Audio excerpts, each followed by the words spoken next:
नमस्कार। आप देख रहे हैं विजडम इंडिया न्यूज। स्वागत है आपका कार्यक्रम आज के इतिहास में। सबसे पहले जानिए आज के बारे में। आज तारीख है 24 अगस्त 2025, दिन रविवार।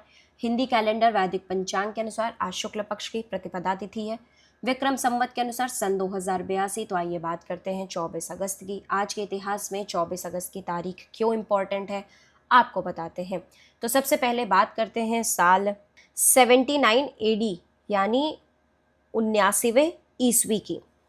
24 अगस्त 79वें ईस्वी को इतिहास की सबसे विनाशकारी प्राकृतिक आपदाओं में से एक घटी, जब इटली में माउंट वेसुवियस ने भयंकर विस्फोट किया। इस विस्फोट ने तत्कालीन समृद्ध रोमन नगरों पोम्पेई और हरकुलेनियम को पूरी तरीके से तबाह कर दिया। ज्वालामुखी से निकली राख, पत्थर और लावा ने इन शहरों को कुछ ही घंटों में ढक दिया, जिससे हजारों लोगों की मृत्यु हो गई। इस आपदा की सबसे बड़ी विडंबना यह रही कि राख और लावा ने न केवल नगरों को नष्ट किया, बल्कि उन्हें उसी रूप में संरक्षित भी कर दिया। सदियों बाद जब पुरातत्वविदों ने खुदाई की, तो उन्हें उस समय के घर, मूर्तियां, चित्रकला और यहाँ तक कि मानव आकृतियां भी उसी स्थिति में मिली जिस तरह लोग विस्फोट के समय मौजूद थे। माउंट वेसुवियम का यह विस्फोट आज भी दुनिया को याद दिलाता है कि प्राकृतिक आपदाएं कितनी भयावह और अपरिहार्य हो सकती हैं। वहीं पोम्पेई और हरकुलेनियम आज यूनेस्को विश्व धरोहर स्थल है, जो प्राचीन रोमन जीवन और संस्कृति की अनमोल झलक दिखाते हैं। अब बात करते हैं साल 1456 की। 24 अगस्त 1956 का दिन विश्व इतिहास में एक अत्यंत महत्वपूर्ण मील का पत्थर माना जाता है, क्योंकि इसी दिन गुटेनबर्ग बाइबल के मुद्रण कार्य को पूरा किया गया था। जर्मन आविष्कारक जोहान्स गुटेनबर्ग ने मूवेबल टाइपिंग प्रिंटिंग प्रेस का विकास किया था, और गुटेनबर्ग बाइबल उसका सबसे बड़ा और ऐतिहासिक परिणाम था। यह दुनिया की पहली प्रमुख पुस्तक थी जिसे छापखाने से प्रकाशित किया गया था। इस आविष्कार ने ज्ञान और शिक्षा के प्रसार की दिशा में क्रांतिकारी परिवर्तन किया। इसके बाद पुस्तकों का उत्पादन आसान और सुलभ हो गया, जिससे आम जनता तक साहित्य, धार्मिक ग्रंथ और वैज्ञानिक विचार पहुंचने लगे।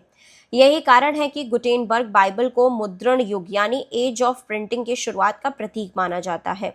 इस घटना ने न केवल यूरोप बल्कि पूरी दुनिया में सामाजिक, धार्मिक और बौद्धिक पुनर्जागरण की नींव रखी, मानव सभ्यता को एक नए युग की ओर अग्रसर किया। अब बात कर लेते हैं साल 1600 की। 24 अगस्त 1600 का दिन भारत के इतिहास में एक निर्णायक मोड़ लेकर आया, जब ईस्ट इंडिया कंपनी का पहला जहाज हेक्टर भारत के पश्चिमी तट पर स्थित सूरत पहुंचा। इस जहाज का नेतृत्व कैप्टन विलियम हॉकिंस ने किया। यह घटना केवल एक व्यापारिक यात्रा नहीं थी, बल्कि भारत में अंग्रेजी उपनिवेशवाद की शुरुआत का आधार भी बनी। सूरत उस समय भारत का एक प्रमुख व्यापारिक और समृद्ध बंदरगाह था, जहां अरब, फारसी और यूरोपीय व्यापारी व्यापार के लिए आते थे। हेक्टर का आगमन भारत में अंग्रेजों की आर्थिक गतिविधियों का आरंभिक बिंदु बना।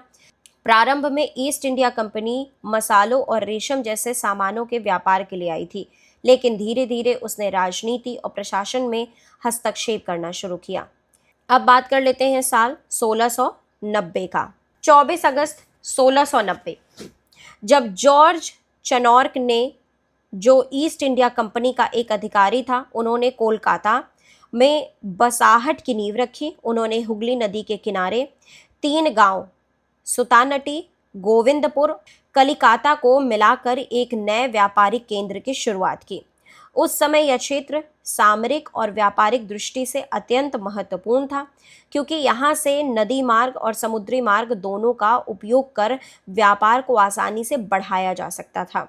जॉब चर्चोनेक की इस पहल ने आने वाले समय में कोलकाता को अंग्रेजों का एक प्रमुख ठिकाना बना दिया। धीरे धीरे यह शहर ब्रिटिश भारत की राजधानी और प्रशासनिक गतिविधियों का केंद्र बन गया। यद्यपि इतिहासकारों के बीच इस बात को लेकर मतभेद रहा कि क्या वास्तव में जॉब चनॉर्क को कोलकाता का संस्थापक कहा जा सकता है, फिर भी यह दिन भारतीय उपनिवेशवादी इतिहास का एक महत्वपूर्ण अध्याय है। अब बात कर लेते हैं साल 1888 की। 24 अगस्त 1888 को महाराष्ट्र में बाल गंगाधर खेर का जन्म हुआ था। वे भारत के प्रसिद्ध स्वतंत्रता सेनानी और प्रख्यात राष्ट्रीय नेता थे। खेर जी ने वकालत की पढ़ाई की और वकील के रूप में अपने करियर की शुरुआत की, लेकिन देश की आज़ादी की लड़ाई ने उन्हें राजनीति की ओर आकर्षित किया। उन्होंने भारतीय स्वतंत्रता संग्राम में सक्रिय भूमिका निभाई और कई आंदोलनों में भाग लिया। आज़ादी के बाद खेर जी को महाराष्ट्र का मुख्यमंत्री बनने का अवसर मिला। वे 2 बार इस पद पर आसीन रहे और अपने कार्यकाल में शिक्षा, प्रशासन और सामाजिक सुधारों के क्षेत्र में उल्लेखनीय योगदान दिया। वे अपने सादगीपूर्ण स्वभाव और ईमानदारी के लिए जाने जाते थे।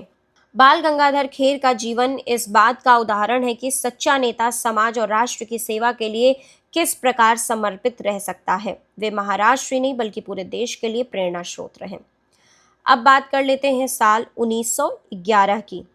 24 अगस्त 1911 को उत्तराखंड में जन्मी बीना दास भारत की स्वतंत्रता संग्राम की एक साहसी और निडर क्रांतिकारी थे। वे उन चुनिंदा महिला क्रांतिकारियों में शामिल थीं जिन्होंने अपने जीवन को पूरी तरह देश की आज़ादी के लिए समर्पित कर दिया। बीना दास कलकत्ता विश्वविद्यालय की छात्रा थीं और उन्होंने महज 21 वर्ष की उम्र में इतिहास रच दिया। जब 1932 में विश्वविद्यालय के दीक्षांत समारोह में गवर्नर पर पिस्तौल से गोलियां चला दी। हालांकि वे अपने प्रयास में सफल नहीं हो पाईं, लेकिन इस घटना ने ब्रिटिश हुकूमत की नींव हिला दी और उन्हें कठोर कारावास की सजा सुनाई गई। जेल से रिहा होने के बाद भी बीना दास ने समाज सेवा और स्वतंत्रता आंदोलन में सक्रिय भूमिका निभाई। आज़ादी के बाद वे राजनीति में भी सक्रिय रहीं और पश्चिम बंगाल विधानसभा की सदस्य चुनी गई। उनका जीवन साहस, देशभक्ति और संघर्ष का प्रतीक बना। बीना दास का नाम भारत की उन वीरांगनाओं में दर्ज है जिन्होंने अपनी युवा अवस्था को ही राष्ट्र के नाम समर्पित कर दिया। अब बात कर लेते हैं साल 1968 की। 24 अगस्त 1968 को प्रसिद्ध समाजशास्त्री, दार्शनिक और विचारक राधा कमल मुखर्जी का निधन हुआ। वे भारत के उन अग्रणी विद्वानों में से थे जिन्होंने समाजशास्त्र और सामाजिक चिंतन को नई दिशा दी। उनका जन्म 1879 में हुआ था और उन्होंने अपनी शिक्षा पूरी करने के बाद अकादमिक और शोध के क्षेत्र में महत्वपूर्ण योगदान दिया। राधा कमल मुखर्जी ने भारतीय समाजशास्त्र को एक नई पहचान दी और इसे पश्चिमी विचारधाराओं से जोड़ते हुए भारतीय संदर्भ में प्रस्तुत किया। वे लखनऊ विश्वविद्यालय में समाजशास्त्र विभाग के संस्थापक अध्यक्ष रहे और अपनी लेखनी व शोध के माध्यम से सामाजिक संरचना, संस्कृति, मानव मूल्यों और सभ्यता के विकास पर गहन कार्य किया। उनकी प्रसिद्ध कृतियों में the dynamics of morals, the social structure of values and the foundations of civilisation जैसी पुस्तकें शामिल हैं। उन्होंने समाजशास्त्र को केवल शैक्षणिक विषय न मानकर इसे मानवीय जीवन और समाज की वास्तविक समस्याओं से जोड़ा। राधा कमल मुखर्जी का योगदान भारतीय समाजशास्त्र के इतिहास में अमिट है। उनके विचार आज भी शोधकर्ताओं और विद्यार्थियों को प्रेरित करते हैं। तो देश दुनिया की बाकी खबरों के लिए आप लगातार जुड़े रहिए विजडम इंडिया न्यूज चैनल के साथ। चैनल को लाइक करें, सब्सक्राइब करें, शेयर करें, कमेंट करें।